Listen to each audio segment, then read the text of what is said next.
നമുക്ക് ഭയക്കാതെ ജീവിക്കാം എന്ന് പറഞ്ഞു കഴിയുമ്പോഴത്തേക്കും സ്വാഭാവികമായും ഗുജറാത്ത് മുതലുള്ള പ്രശ്നങ്ങളിലൊക്കെ ആളുകൾ എടുത്തിടില്ലേ? ഗുജറാത്ത് കലാപത്തിലാണോ ഏറ്റവും കൂടുതൽ ആൾക്കാർ മരിച്ചിട്ടുള്ളത്? പക്ഷേ നിങ്ങളുടെ മനസ്സിലേക്ക് അത് വന്നു. അതെ, അതെ, തീർച്ചയായിട്ടും. അതാണ് മാധ്യമങ്ങളുടെ ശക്തി.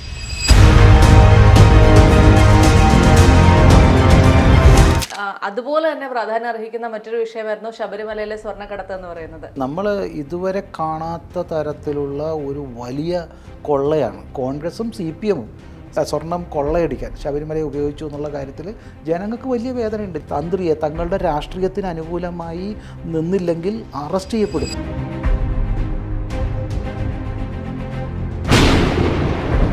BJP സ്ഥാനാർത്ഥിയായി തൃപ്പൂണിത്തുറ മണ്ഡലത്തിൽ മത്സരിക്കുകയാണെങ്കിൽ വികസന പ്രവർത്തനങ്ങളൊക്കെ എന്തൊക്കെയായിരിക്കും?